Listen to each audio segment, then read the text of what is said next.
going on, guys? This is Dino Hayden with Hayden Outdoors. Another ride-along talk moment here. I'm also going to be pulling those cameras from the spot that I took you guys on last weekend. If you didn't see that video, check it out. Pretty good. Yes. It's Friday. Got off a little early. Figured I'd slide on over there and get them cameras. I left them at a hot feed tree, so should be quite a bit of activity on that one. Or I actually put two up on that same active tree, one facing one way, one facing the other. Something we can talk about: trail cameras. Trail cameras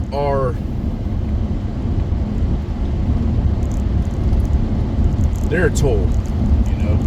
They're a great tool, great asset. With everything, there's pros and cons to it, though.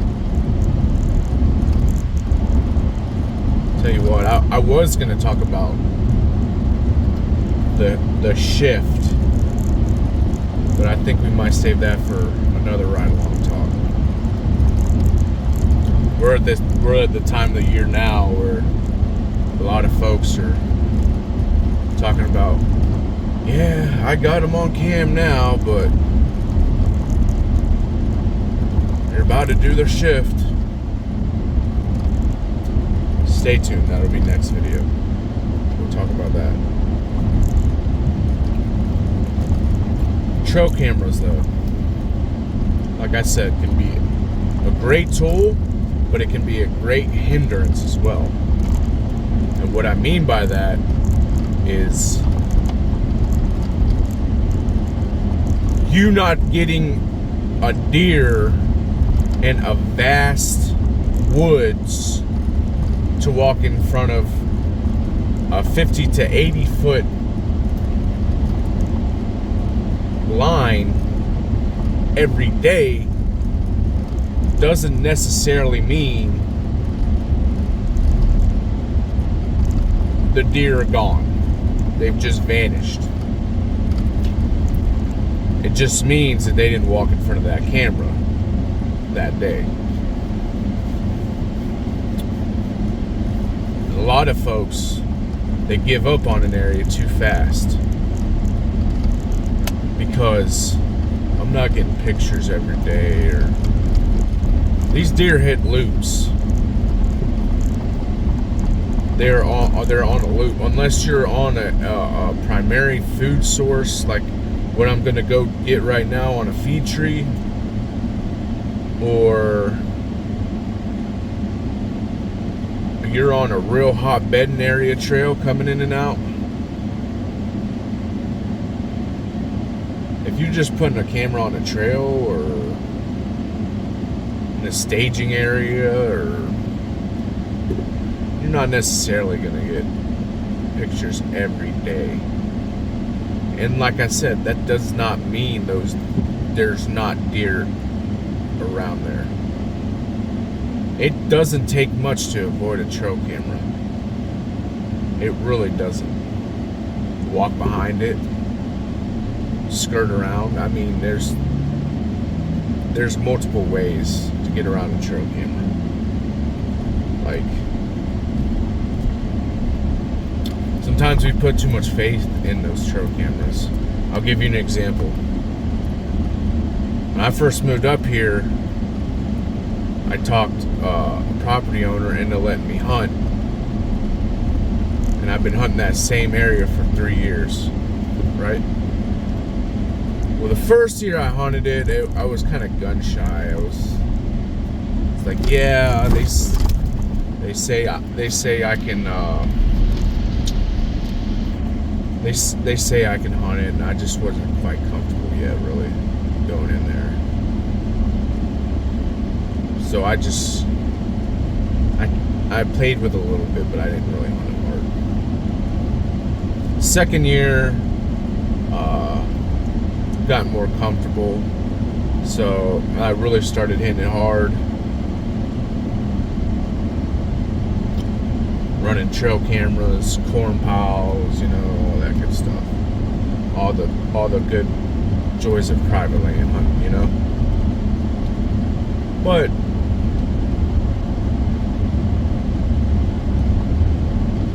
I missed a lot of opportunities out there, I already know. Because I had cell cams out, right? And I was telling myself, I'm not gonna go out there to hunt until I started getting daylight bucks activity. And I think I took one buck that year out there. And he wasn't even great, but it was one of those end of season. I got a tag to fill type. But the third year, my best year so far out there, I didn't run a trail camera out there. Not a one. I just went out there and hunted. I said, if I want to kill deer on this property, I need to stop stopping myself. I need to quit saying, no, don't go out there, you ain't getting pics, or blah blah blah blah blah. No, I just went and hunt. I went to hunt. And I had an opportunity on a big boy. I missed. A rusted shot. That'll be some good material for another video one day. It's mental preparedness. But I missed him. I also missed a big old rack buck. But he was broke off on the other side. But the one side he had came way on out. Big old wide buck.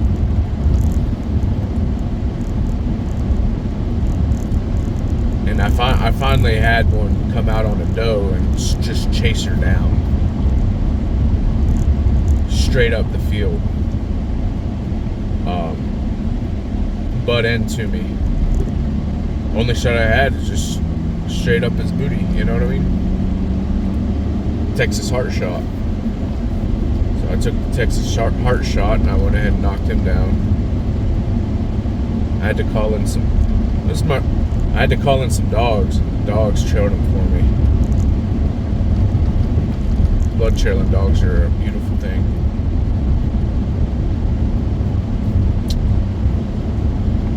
But anyways, I say all that to come back to this. Don't rely too heavy on the trail cams. It's fun. I ain't gonna lie. It's fun to run them and they're a big tool to my arsenal. They're a big tool. Like this weekend, I was debating whether or not to go out to that quota hunt I've been telling you guys about area, because I ain't gonna lie, I'm gonna take all my cell cams and run it along an edge, and I'm gonna figure out whichever one's hot. I'm not gonna just do that. I'm also gonna, wherever I put the cams, I'm gonna scout out the right tree that I want to go in on, because I'm not going back in there till opening day. Whichever cam's the hottest, that's where I'm gonna go that day or that morning to hunt. So, like I said, I'm not saying that I'm not saying don't run cameras. I'm just saying don't get too carried away with them. Don't let them control you.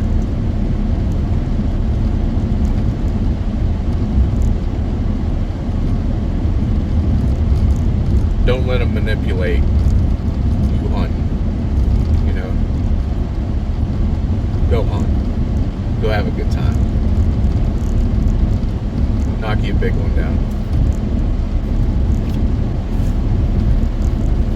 I am. And I'm gonna bring you guys along for it this time.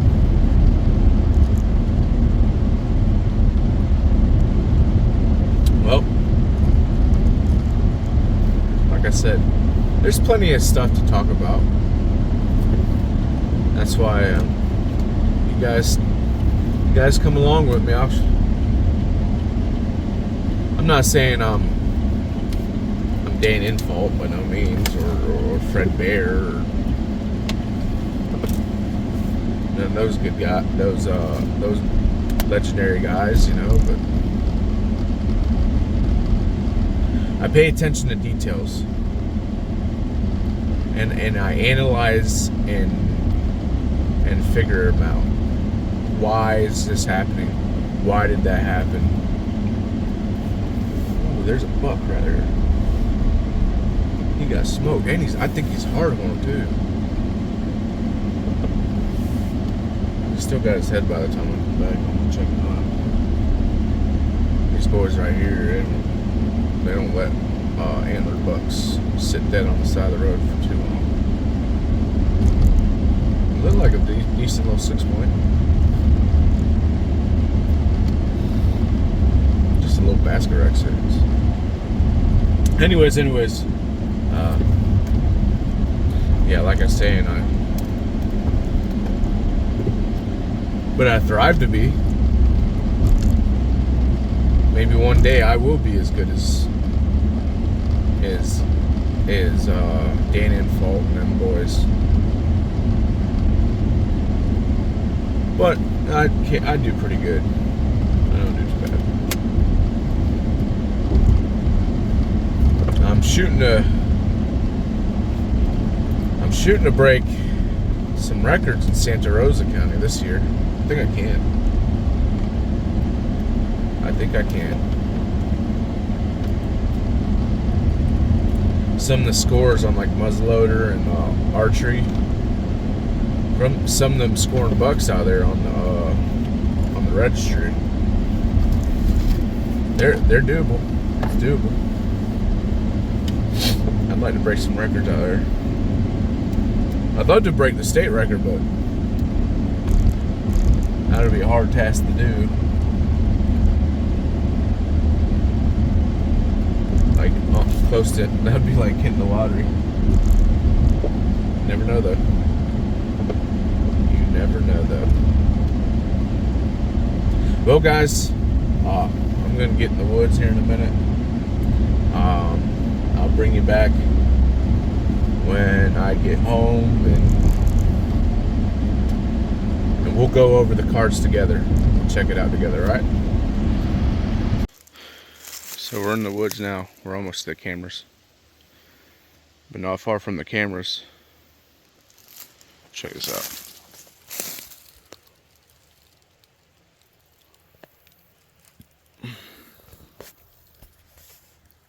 That right there is a historical rub, right? Look what he was doing to it. You see those tine marks all up and down it? Look, all the way up here. Look. Right? See those tines? See how high they went?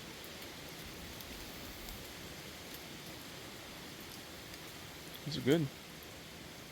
You weren't messing around. Maybe he made it. Hey guys, told you I'd bring you along to see the SD card pull. So here we go.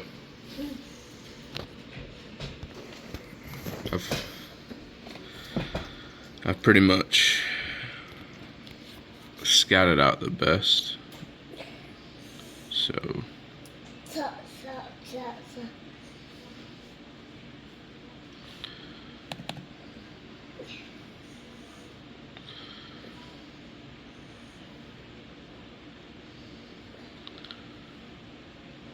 just walking along there.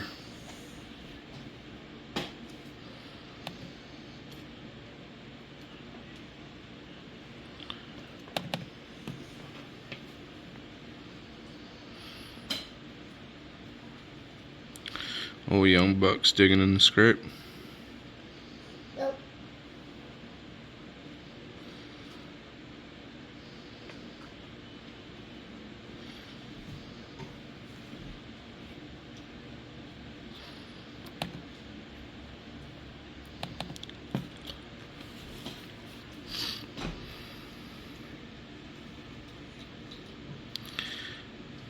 Young buck browsing the laid over tree.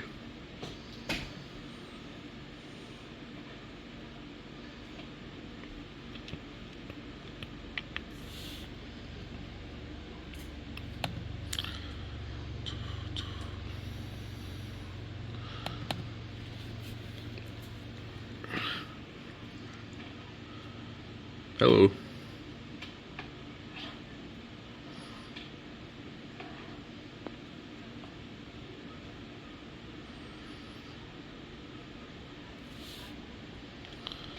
Next year here might be something.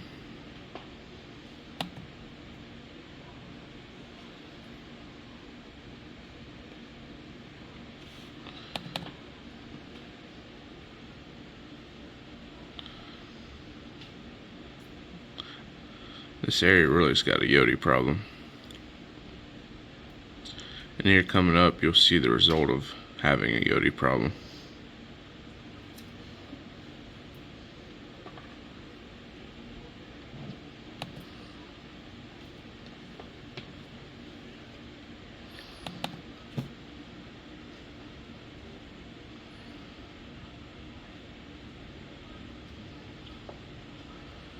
Watch to the right.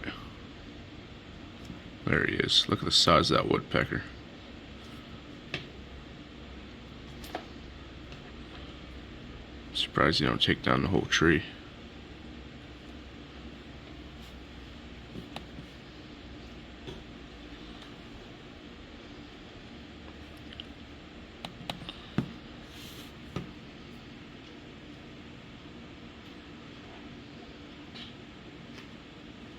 Watch those eyes.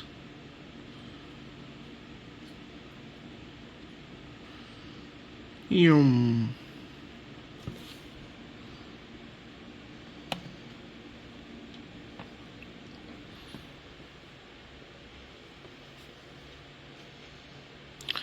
Alright, here's what I was telling you about. The unfortunate yote problem. Look in his mouth. Fresh fawn.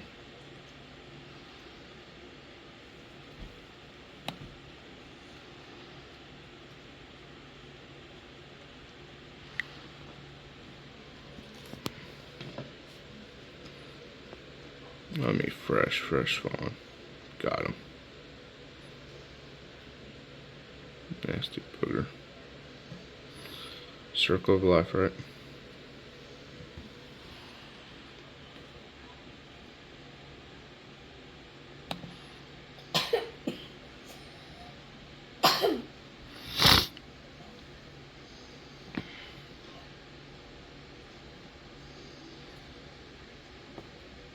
Let's go to 8.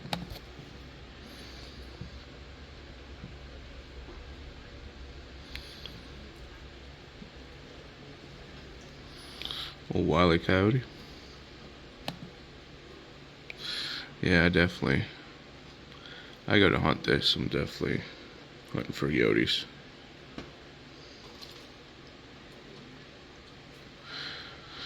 Need to be thinned out a little bit.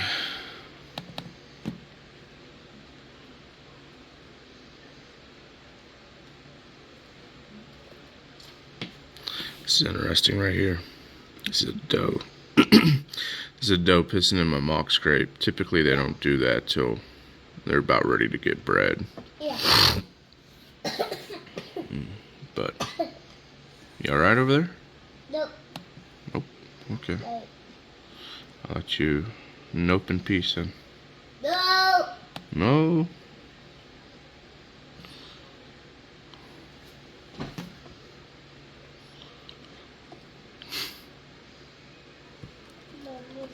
He's a silly little boy.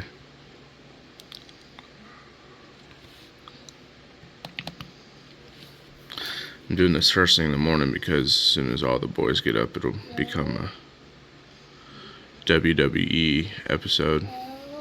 They all start fighting each other, and it's not possible. If you look real closely at that one, he's rubbing off his velvet. You see bits of his velvet hanging off his rack.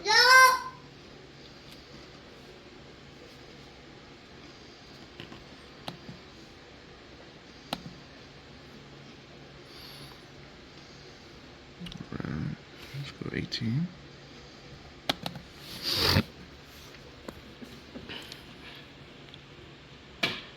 He's a good little up-and-comer. He's a good little up-and-comer. Hitting that licking branch higher.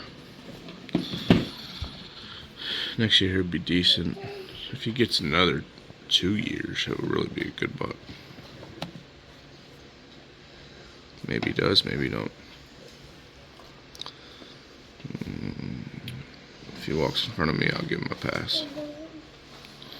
Got plenty of does I can take. Alright, here's a last but not least.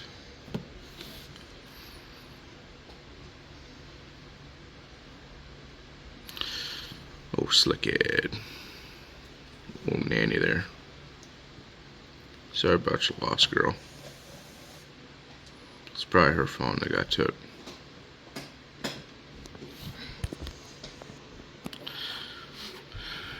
Well, guys, appreciate the time. Appreciate you watching.